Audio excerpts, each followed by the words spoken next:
সুন্দরবনের দক্ষিণ প্রান্তে নদী আর জোয়ারে কাটা মাটির ভেতরে লুকিয়েছিল এক ছোট্ট গ্রাম। নাম তার হরিণডাঙ্গা। গ্রামটা ছিল অদ্ভুত শান্ত, চারপাশে কেওড়া গড়ান সুন্দরী গাছের ছায়া। রাতে জোয়ার এলে নদীর জল এসে গ্রাম ছুঁয়ে যেত, আর ভোরে কুয়াশার মধ্যে পুরো গ্রামটা যেন স্বপ্নের মতো ভেসে থাকত। গ্রামের বয়স্করা বলতো, এই গ্রামকে বনমাতা নিজে রক্ষা করেন। এখানে বাঘ আসে কিন্তু ক্ষতি করে না। ছোটরা ভয় পেত না। মহিলারা নদীতে নামত, পুরুষরা জঙ্গলে কাঠ কাটত। জীবন ছিল কঠিন কিন্তু নিশ্চিন্ত। অশুভ দিনের শুরু। একদিন বিকেলে হঠাৎ আকাশ কালো হয়ে গেল। হাওয়া এমন বইতে লাগলো যেন জঙ্গল ছিঁড়ে ফেলবে। গ্রামের বৃদ্ধ হরিপদ বলল, আজ জঙ্গল ভালো নেই, কিছু একটা ঘটবে। মুহূর্তের মধ্যে মুষলধারে বৃষ্টি নামল। ঠিক সেই সময়ে জঙ্গলের গভীর অন্ধকার থেকে একটা বিশাল বাঘ বেরিয়ে এলো। তার শরীরে গভীর ক্ষত, ডান পায়ে রক্ত, চোখে ক্ষুধা আর যন্ত্রণা। সে জোয়ারের জলে ভেসে ঝড়ের তাড়ায় গ্রামের দিকেই চলে এলো। প্রথম অঘটন। সেই রাতেই নিতাই মণ্ডলের গোয়াল থেকে একটা গরু উধাও। সকালে শুধু রক্তের দাগ। গ্রাম স্তব্ধ, কারো মুখে কথা নেই, কারণ এটাই প্রথমবার বাঘ গ্রামে শিকার করল। মানুষের মনে ভয় ঢুকে গেল। গ্রামের এক কোণে থাকত ঝর্ণা নামের এক মেয়ে, বয়স মাত্র 16। বাবা মা নদীর জলোচ্ছ্বাসে মারা গেছে বহু বছর আগে। তার একমাত্র সম্বল একটা সাদা গাই গরু, নাম গৌরী। ঝর্ণা গৌরীকে সন্তানের মতো দেখত, তার পাশে মাথা রেখে দাঁড়িয়ে থাকত। ঝর্ণা বলতো, তুই না থাকলে আমি বাঁচতাম না রে গৌরী, জঙ্গলে বিপদ। কয়েকদিন পর জ্বালানি ফুরিয়ে গেল।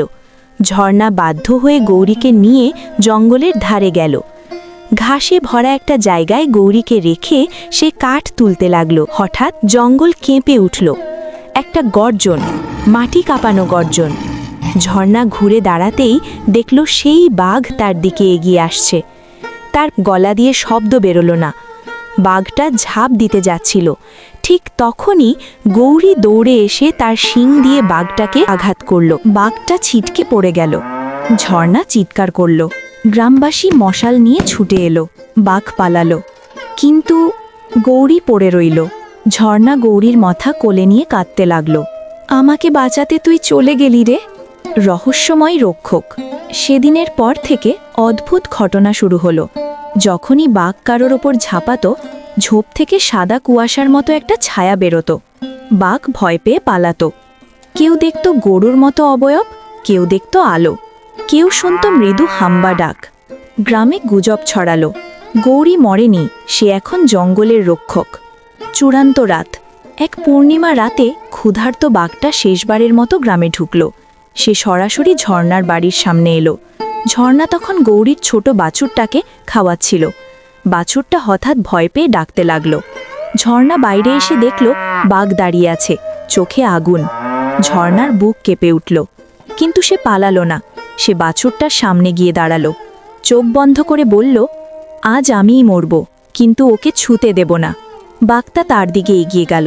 ঠিক সেই মুহূর্তে চারদিক আলোয় ভরে গেল। আলোর ভেতর থেকে এক বিশাল সাদা অবয়ব বেরোলো। গৌরী, কিন্তু আর সাধারণ গরু নয়, তার শরীর আলোয় তৈরি, চোখে আগুন। গর্জনে জঙ্গল কেঁপে উঠল। সে ঝাঁপিয়ে পড়ল বাঘের ওপর। ভয়ঙ্কর লড়াই। শেষে বাঘ মারা গেল। আলো ধীরে ধীরে শান্ত হলো। গৌরী ঝর্ণার দিকে তাকালো। ঝর্ণা কাঁদতে কাঁদতে বলল, তুই আবার এলি রে। গৌরী ধীরে ধীরে মিলিয়ে গেল কুয়াশায়। সেই রাতের পর আর কখনো বাঘ গ্রামে ঢোকেনি। ঝর্ণা বড় হলো, বাছুরটা বড় হলো, আর গ্রাম শিখল ভালোবাসা কখনো মরে না। বন্ধুরা, ভিডিওটি কেমন লাগলো? যদি ভালো লেগে থাকে তাহলে অবশ্যই ভিডিওটিকে লাইক করে চ্যানেলটিকে সাবস্ক্রাইব করে দিবে। আর এরপরে কী ধরনের গল্প চাই কমেন্টে বলতে পারো।